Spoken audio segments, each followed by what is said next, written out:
Greetings everyone. In this video I'll be talking about the topic of psychics and empaths and focusing on what I'm referring to in this context as the shadow side of compassionate psychics and intuitive empaths.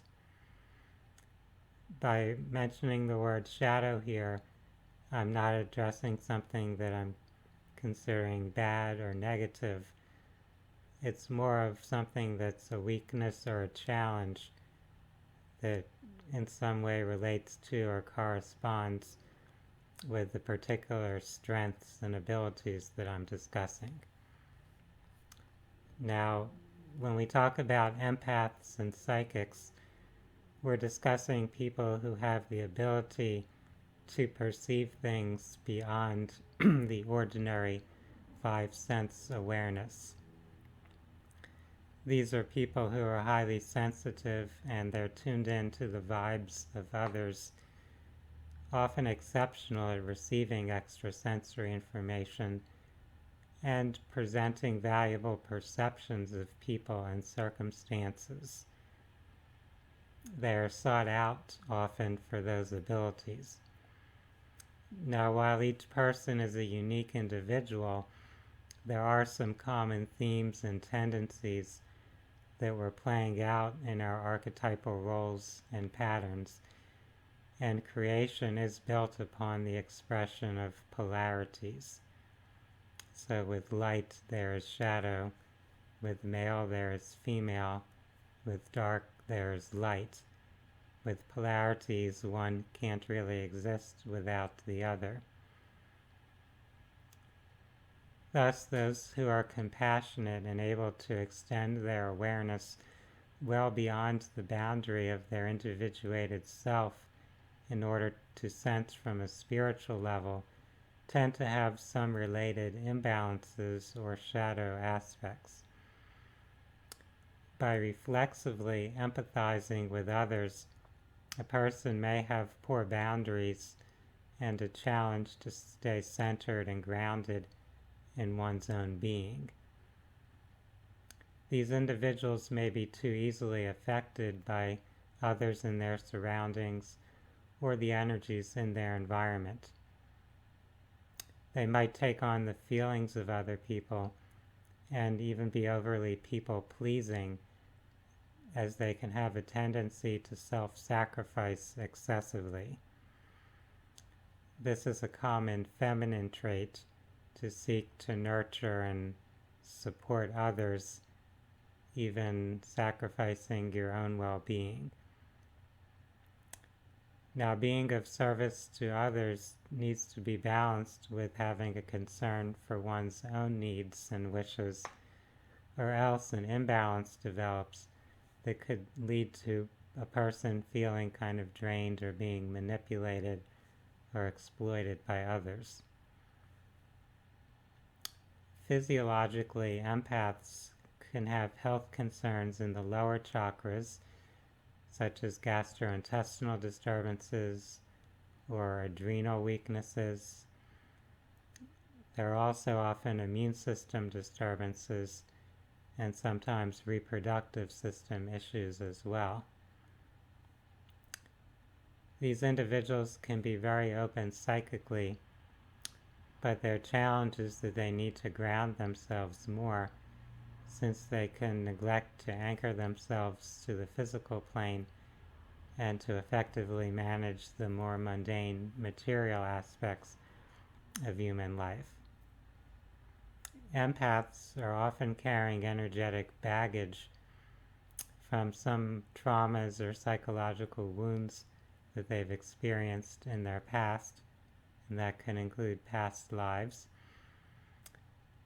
Yet those same experiences, those traumatic experiences, may actually have helped foster the person's development of their psychic or intuitive abilities.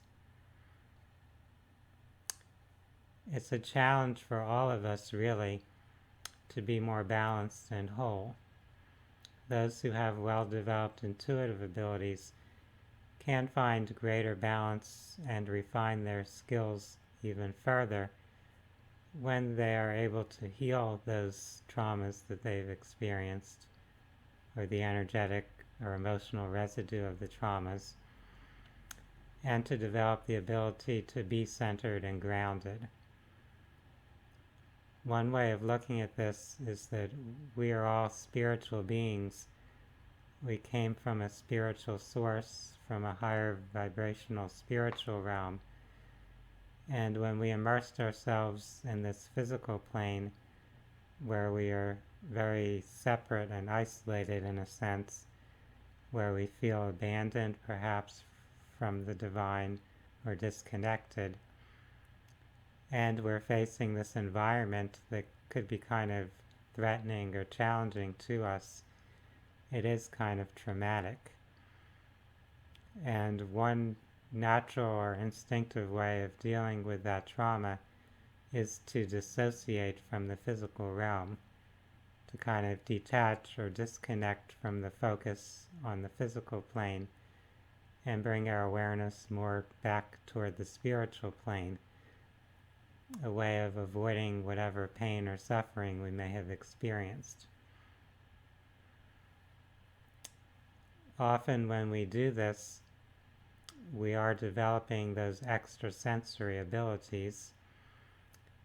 We may even access some form of higher understanding that will help us as we try to address or heal those traumatic experiences.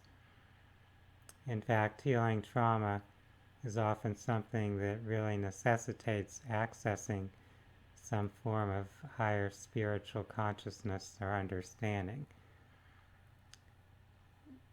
But we have to go at least a step beyond just accessing that.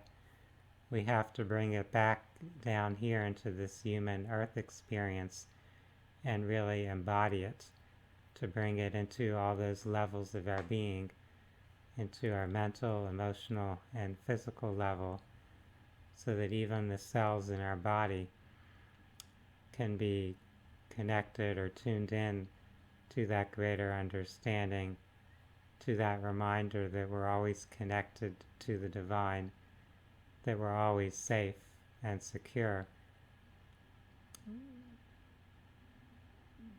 One thing to consider is that those who are on a path of becoming a psychic or a healer often, for their path, need to go through some type of illness or trauma as part of a catalyzing process leading them to become that healer. Therefore, there's nothing good or about any point you're at in this journey. It's all part of a process, this archetypal journey. In many indigenous cultures, it's understood that the people who will become the medicine men or women, the shamans of those tribes, will experience some major illness or some traumatic occurrence in their life as kind of a prerequisite to become that healer, that medicine man or shaman. So this wounded healer archetype is something that's really universal. We go through that wounding process or that illness in order to learn how to become healthy, how to regain our wholeness. For those that are dealing with challenges of being an empath, for those who are very sensitive, very aware on that extrasensory level, while feeling challenged in dealing with social or physical circumstances, I encourage you to appreciate yourself, to understand that on some level you've chosen this journey to help lead yourself toward more wholeness and also to help guide others. Know that the Creator is always there to support you, always shining within you.